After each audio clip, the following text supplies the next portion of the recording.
Math 2B, Group 3, Chapter 8. Applications of determinants. First is Cramer's rule to solve equations. Then we have finding the area. Next we have finding the volume. We have equation of a line, equations of a plane, equations of a circle, application of temperature distribution, and quadratic forms. First we have Cramer's rule to solve an equation. Definition. If a system of n linear equation in n variables has a coefficient matrix with a non-zero determinant A, then the solution of the system is given by x of I is equal to the determinant of A of I over determinant of A, where ith columns of AI is the column of constants in the system of equations. This can be used to solve law of cosine. Next we have finding the area. The area of a triangle whose vertices are x1, y1, x2, y2, and x3, y3 is given by the area is equal to plus or minus 1/2 the determinant of x1, y1, 1, x2, y2, 1, and x3, y3, 1. Next we have the volume of a tetrahedron whose vertices are x1, y1, z1, x2, y2, z2, x3, y3, z3, and x4, y4, z4 is given by the volume is equal to plus or minus 1 over 3 factorial x1, y1, z1, 1, x2, y2, z2, 1, x3, y3, z3, 1, x4, y4, z4, 1. The equation of a line. The line which passes through x1, y1, x2, y2, and if point xy is on the line, then all the points are collinear. The equation for this is equal to the determinant of x, y, 1, x1, y1, 1, x2, y2, 1 is equal to 0, where x and y are variables that will be in your equation. x1, y1, x2, y2 are all going to be numerical values. The equation of a plane.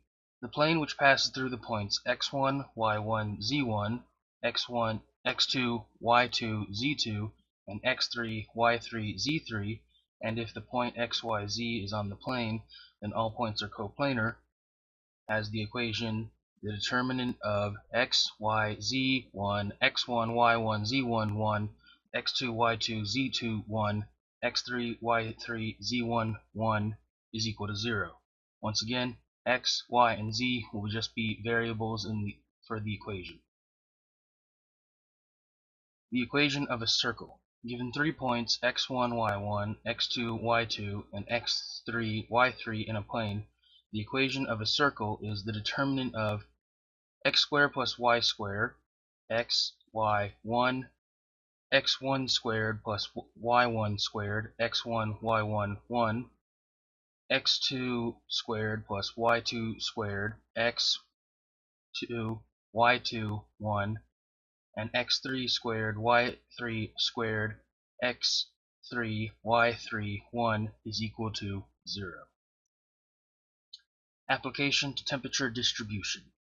This application is based on a very important physical property called the mean value property. In the first version, if a plate has reached a thermal equilibrium, and P is a point on the plate, C is a circle centered at point P and fully contained in the plate, then the temperature at P is the average value of the temperature function over C.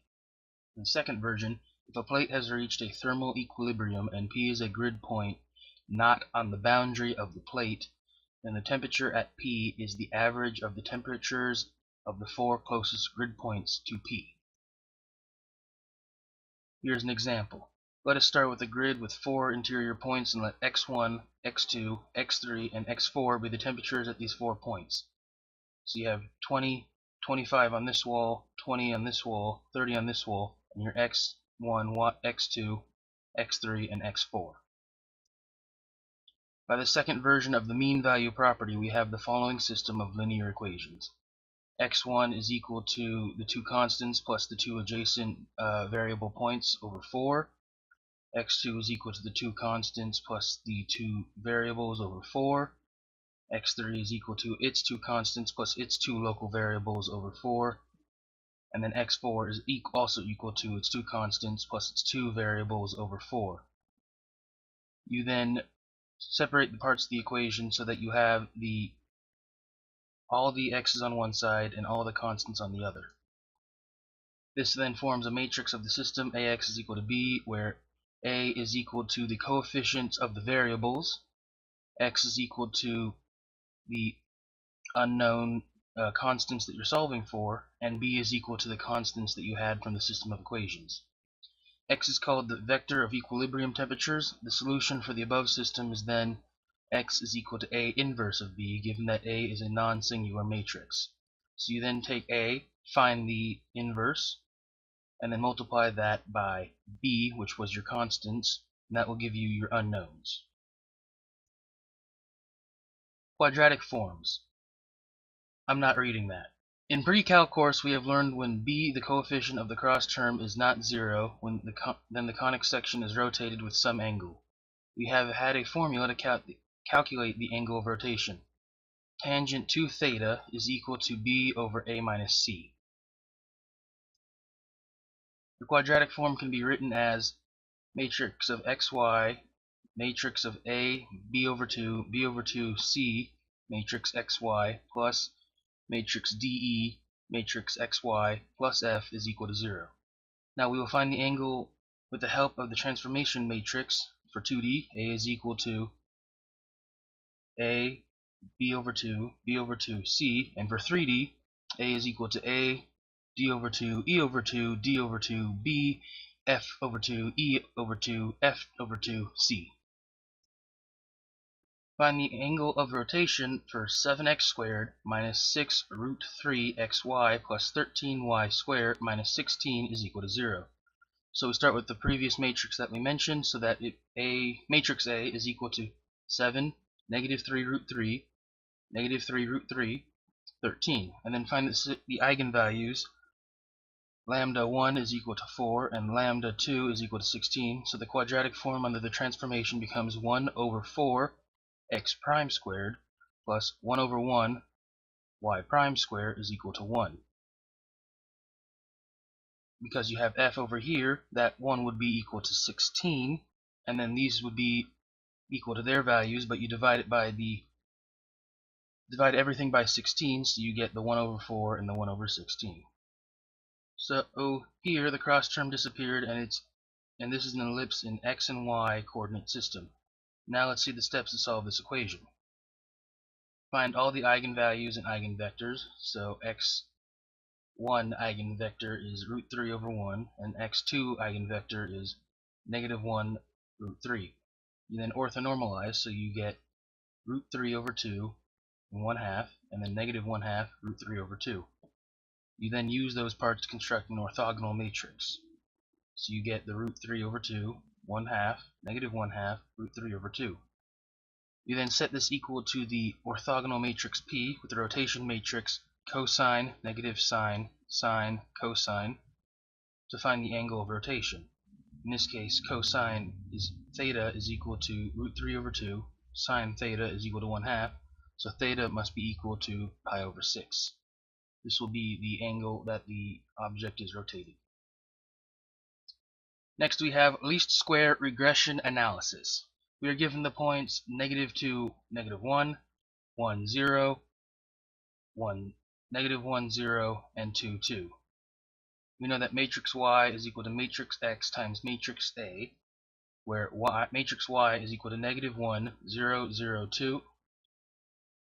X is equal to matrix X is equal to 1, 1, 1, 1, negative 2, negative 1, 1, 2, and A is equal to BM. We know that A is equal to the inverse of X transpose X times X transpose Y. This then gives you the transpose of 1, 1, 1, 1, negative 2, negative 1, 1, 2, times its original value. We find the inverse of that, multiply it by the matrix y times x transpose, and that will give you Bm. Then you know that y is equal to 0.6x plus 0.25. A little trick I use to memorize this is you have the least powers of x first, in this case constant, and then just 1x, or x to the first, and that will then be the constant and then the slope. If you were to do it with quadratic, you would do constant x squared, and then it would be a b c. Approximation. If A is a m by n matrix, so S is the rank A, we want the minimalized absolute value of AX minus B. Projection of B onto S minus S is orthogonal to S is equal to rank A. Then A transpose AX minus B is equal to 0. So A transpose AX minus A transpose B is equal to 0. We know that X prime is equal to X, Y is equal to B. So then A is equal to X transpose X, all that inverted, times X transpose Y. There are some applications of a matrix. First, you can use it for integration. You can also use it for formula for summation. And lastly, you can use it for cryptography. Consider the derivative on the function space spanned by the set of functions.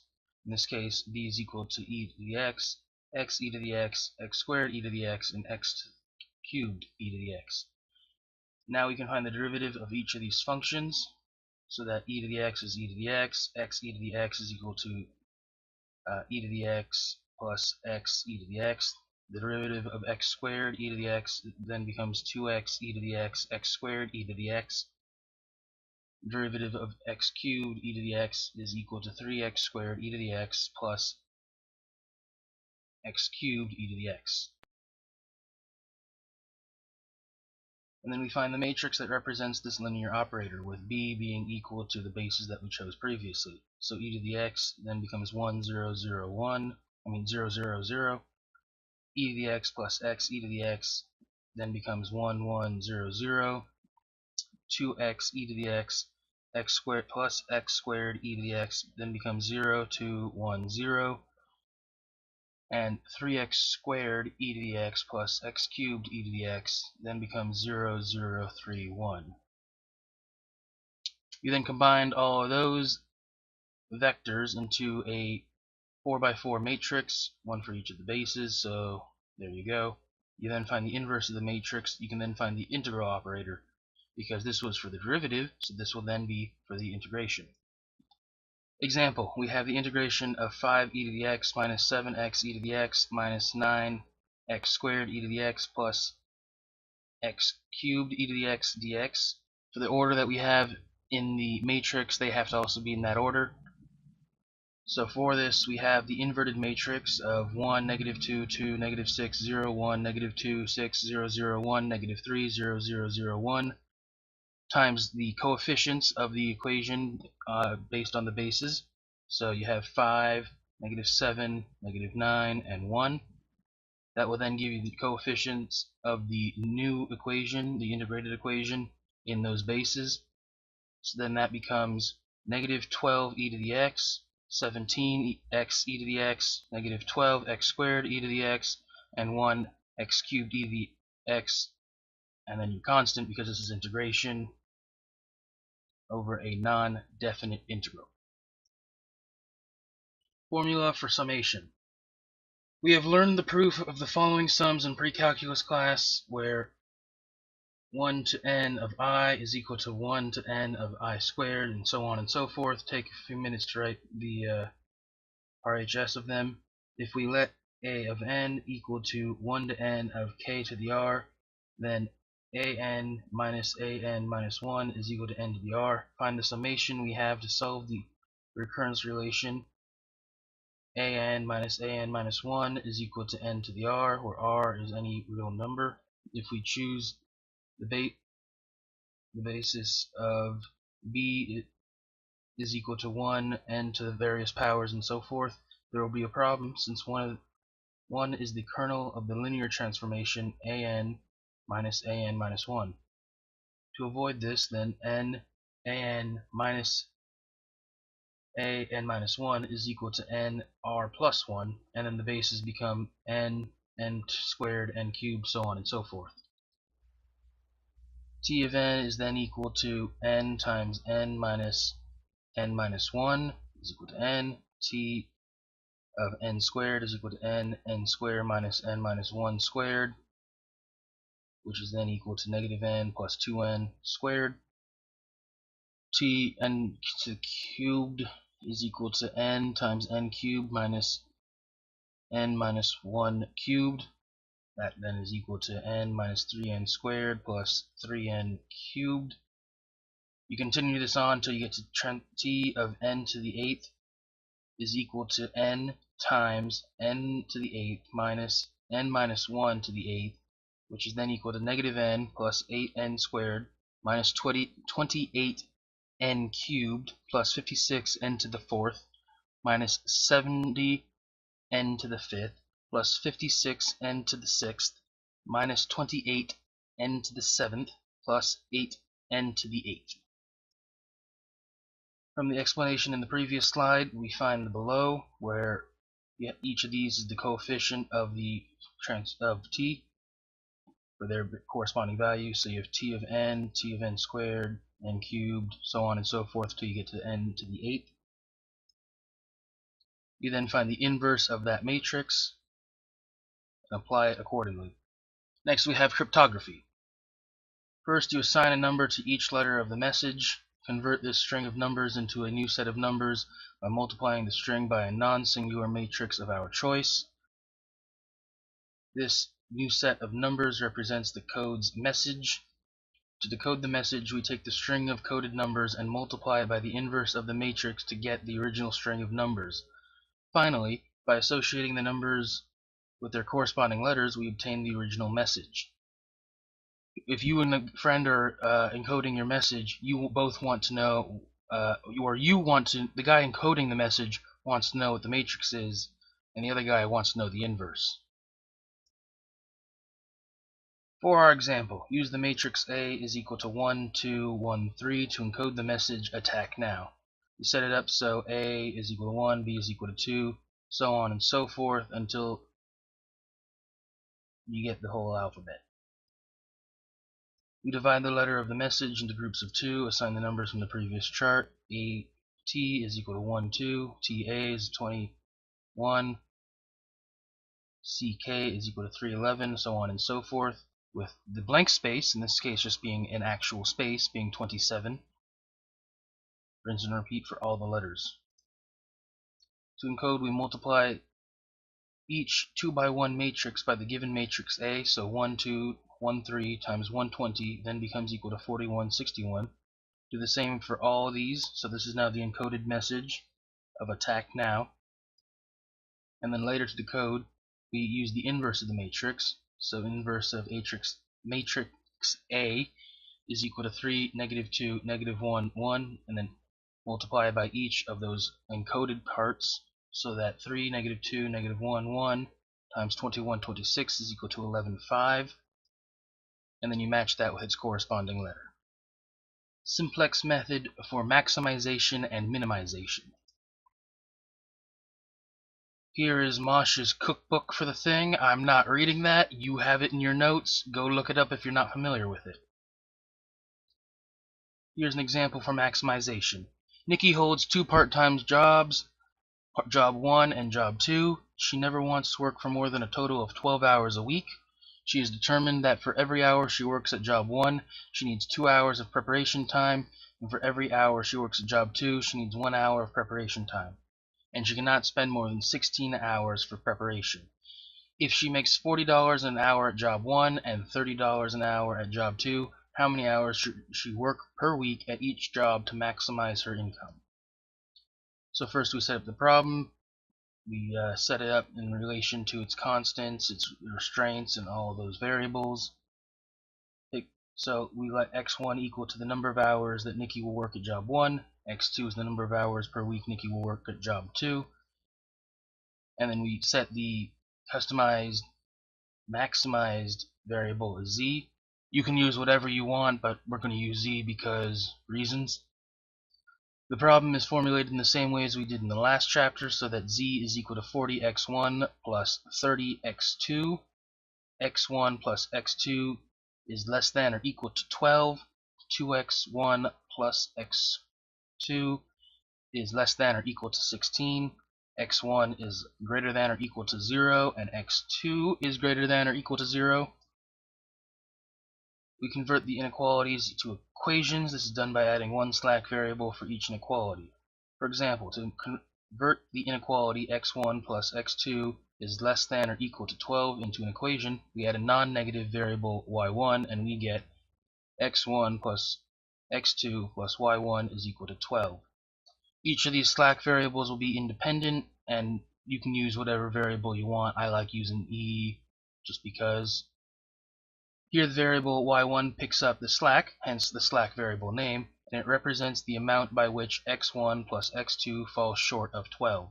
In this problem, if Nikki works fewer than 12 hours, say 10, then y1 is equal to 2. Later we read off the final solution from the simplex table. The values of the slack variables will identify the unused amounts. We can even rewrite the objective function as z is equal to 40x1 plus 30x2.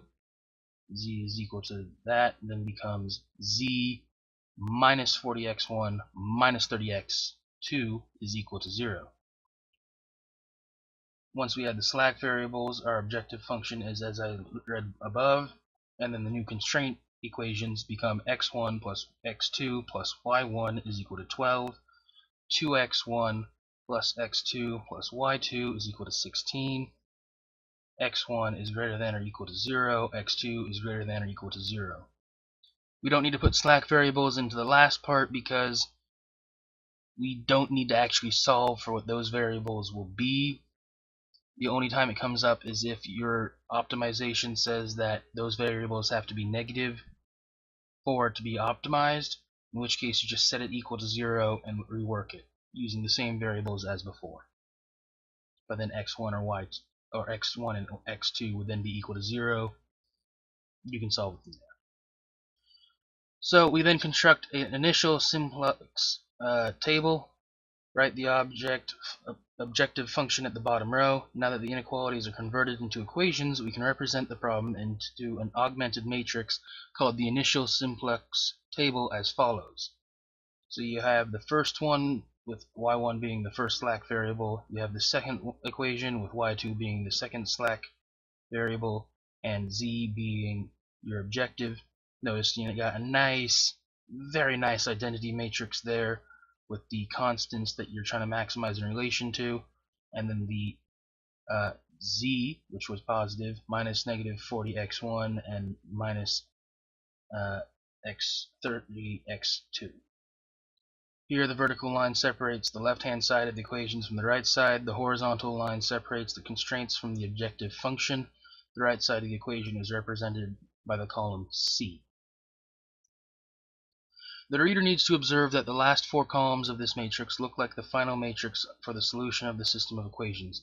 If we arbitrarily choose x1 is equal to 0 and x2 is equal to 0, we get your fantastic identity matrix and constraints, which reads that the first slack variable is equal to 12, the second slack variable is equal to 16, and z is equal to 0. The solution obtained by arbitrarily assigning values to some variables and then solving for the remaining variables is called the basic solution associated with the table. So the above solution is the basic solution associated with the initial simplex table. We can label the basic solution variable in the right of the last column as shown below. 4. The most negative entry in the bottom row identifies a column. The most negative entry in the bottom row is negative 40, therefore the column 1 is identified here. We then calculate the quotients. The smallest quotient identifies the row, the element in the intersection of the column identified in step 4 and the row identified in this step is identified as the pivot element. So as we said, this column, because negative 4 was the most negative, and then the quotient will be your constraint, so over here, your constant values, divided by your x1 values. As mentioned in the algorithm, in order to calculate the quotient, we divide the entries in the far right column by the entries in column 1, excluding the entry in the bottom row. So you ignore Z for the time being, because that's the row that you're trying to modify to find values. The smallest of the two quotients, 12 and 8, is 8, as we have here. 12 divided by 1 is equal to 12, and 12 divided by 2 is equal to 8. Therefore, row 2 is identified. The intersection of column 1 and row 2 is entry 2, which has been highlighted here. This is our pivot element. We perform pivoting to make all other entries in this column 0. We have used pivoting to obtain the row echelon form of an augmented matrix. Pivoting is a process of obtaining a 1 in the location of the pivot element here, and the making of all other entries 0 in that column. So now our job is to make the pivot element a 1 by dividing the entire second row by 2.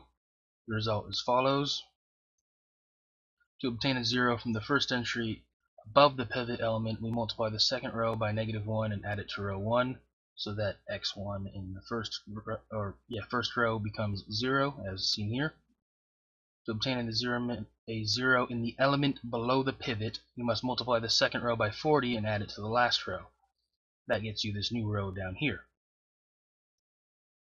We now determine the basic solution associated with the table by arbitrarily choosing x2 is equal to 0 and y2 is equal to 0. We obtain x1 is equal to 8 and y1 is equal to 4 and z is equal to 320. If we write the augmented matrix, whose left side is a matrix with columns that have 1 and all other entries 0, we get the following matrix stating the same thing. If you were to order this differently, it would be an identity matrix, and this gives you the basic solution. We can restate the solution associated with this matrix as x1 is equal to 8, x2 is equal to 0, y1 is equal to 4, and y2 is equal to 0, and z is equal to 320. When there are no more negative entries in the bottom row, we are finished. Otherwise, we start again from step 4. So then you find the most negative value in the bottom row, or smallest value. You then once again do the quotient, find your pivot element, use that pivot element to reduce the values. In this case, since there's still a negative entry at -10 in the bottom row, we need to begin again from step 4. This time we will not repeat the details of every step. Instead, we will identify the column and row that gives us the pivot element and highlight the pivot element. The result is as follows. As I said before, -10 is the least negative element in the bottom row, so that means we're going to use this column. We then find the quotient of the constants divided by the values in that column. You have 4 divided by 1/2 is equal to 8. 8 divided by 1/2 is 16. So that means, because that is the least value, we make the pivot element by because we have this being the least value, we use row 1 as the new pivot element in column 2. Another good rule of thumb is this one's already 0, so that means that whatever you do on this will not affect that, so you don't want to affect that. You want to just keep going down until you get 1s and 0s throughout.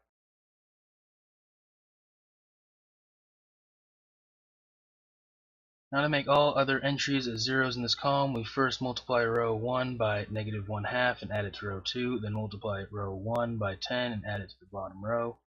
So see, we made this one equal to 1. You then do the multiply by a value so that whatever you add it to becomes 0. In this case, now we have x1 being 1 over here, x2 being 1 over here, your slack variables, z, and then the solved values.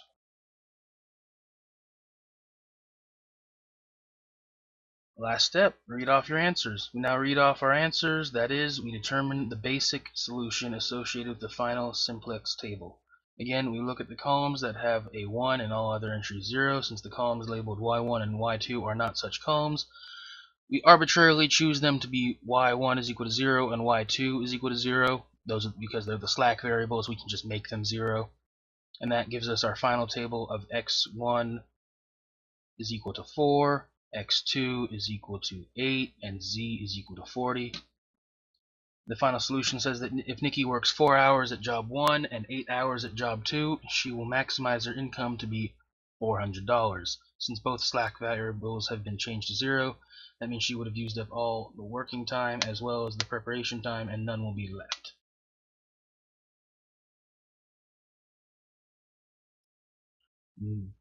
Minimization. Find the solution to the minimization problem in example 1 by solving its dual using the simplex method. We then rewrite our problem.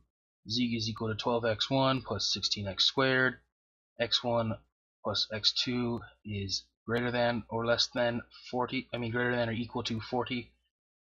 2x1 plus x2 is greater than or equal to 30. The dual is then equal to z is equal to 40y1 plus 30y2. y1 plus y2 is less than or equal to 12. 2y1 plus y2 is less than or equal to 16. So you create your slack variables and then you solve for the slack variables using the same method. The final simplex table reads as follows: y1 is equal to 4, y2 is equal to 8, and z is equal to 400. Closer look at this table reveals that x1 and x2 values, along with the minimum value, are for the minimization problem can be obtained from the last row of the final table. We have highlighted these values by the arrows. The minimization problem has a minimum value of 400 at the corner point, 20 and 10. Fourier series. So for a function from 0 to 2 pi, we can write it as the function is equal to a of 0 over 2 plus the sum of n is equal to 1 to capital N of a of n cosine nx plus b of n sine of nx. The Fourier series uses the bases of 1 over root 2 pi, 1 over root pi cosine kx, and 1 over root pi sine kx, where 0 is less than or equal to k, which is less than or equal to n. First, to solve this, we find the coefficients. A of 0 is equal to 1 over pi from 0 to 2 pi, f of x dx. A of n is equal to 1 over pi, 0 to 2 pi of f of x cosine nx dx.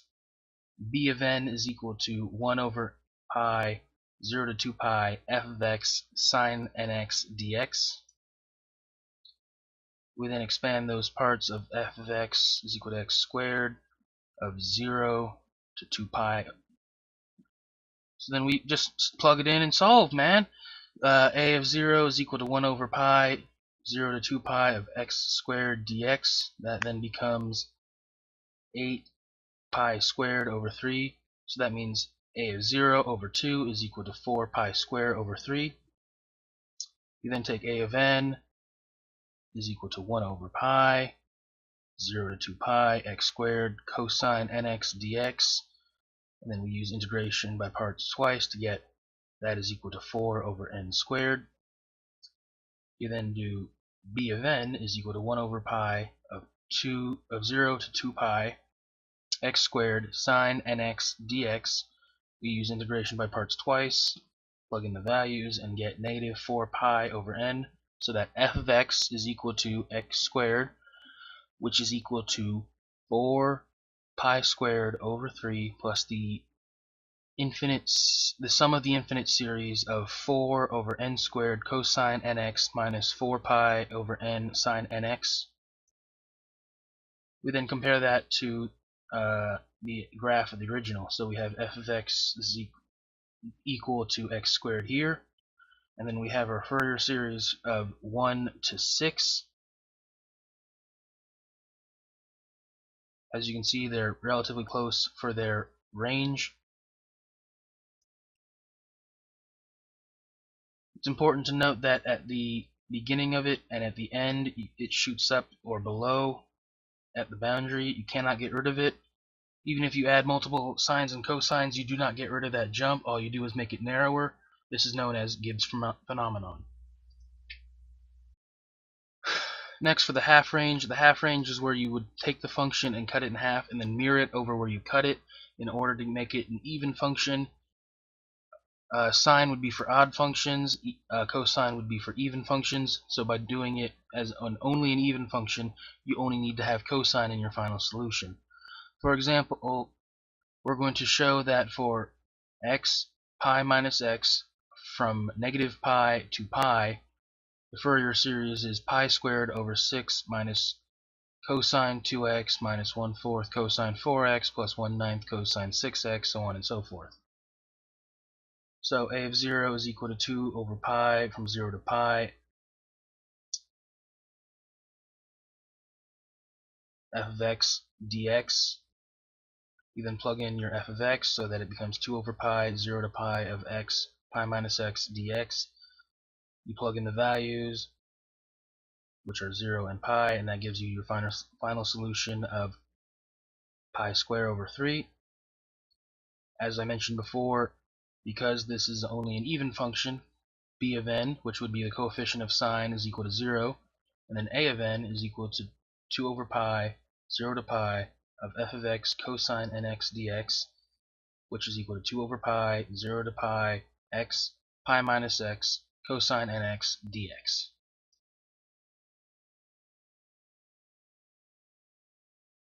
So you solve for the integration, you plug in the values, that will give you negative 2 over n squared cosine n pi plus 1.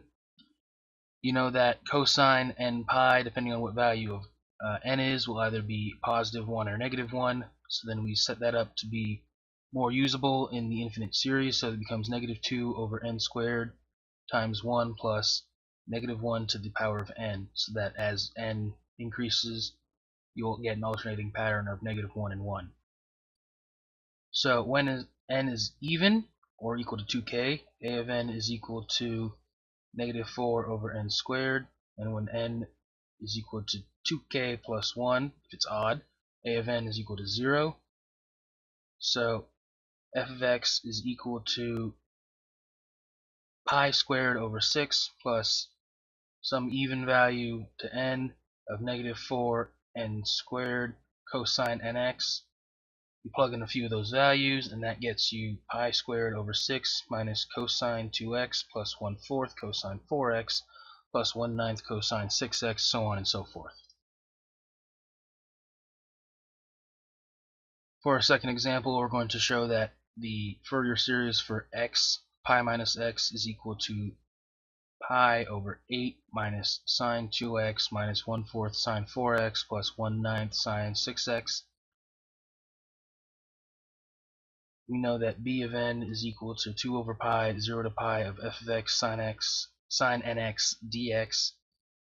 You then plug in your x pi minus x, solve that to be 2 over pi times negative n pi sine n pi minus 2 cosine n pi plus 2 over n to the third. You plug in your values, that gives you 4 pi n to the cubed times 1 minus negative 1 to the power of n, so that when n is equal to 2k, b of n is equal to 0. When n is equal to 2k plus 1, b of n is equal to 8 over pi n to the third. So f of x is equal to the sum of the series of odd values only from some odd value to the power to n. B of n sine nx is equal to 8 over pi n to the third sine nx, which is then equal to 8 over pi. Plug in a few of the values to get sine x, 1/27 sine to the 3x, sine 3x, my apologies, 1 over 125 sine 5x. Lastly, we have show that the sum of the infinite series of 1 to infinity of negative 1 n to the minus 1 over n squared is equal to pi squared over 12. This doesn't have anything to do with Fourier series, but it's good to review. So you have the function, you then plug it in to get your equation, you then plug in a value of x so that you get the value you're looking for.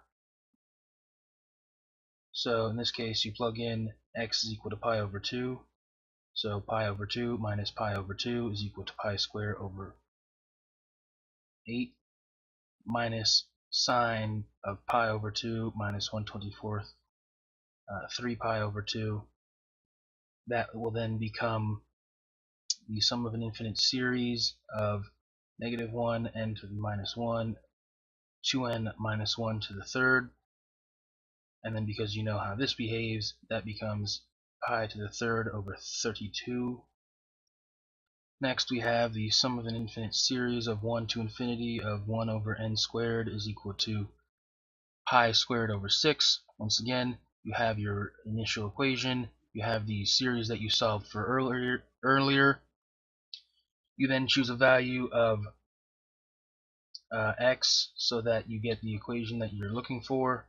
So in this case we choose x to be equal to pi, so then that means that pi squared over 6 minus the cosine with the value inputted then becomes pi squared over 6 minus the sum of an infinite series starting at 1 of, I'm guessing that's supposed to be cosine 2 pi n over n squared.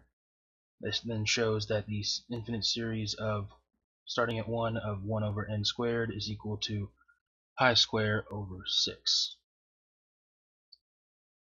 Lastly, demonstrate that the sum of an infinite series starting at 1, negative 1 to the power of n minus 1 over n squared is equal to pi squared over 12. Once again, choose a value of x. So in this case, we choose pi over 2, plug that value in, you get pi squared over 6 minus the infinite series of cosines. This will then give you that pi squared over 6 minus pi squared over 4 is equal to the sum of an infinite series starting at 1 of cosine n pi over n squared. You then finalize that to be pi squared over 12 is equal to the sum of an infinite series starting at 1 of negative 1 n to the minus 1 over n squared.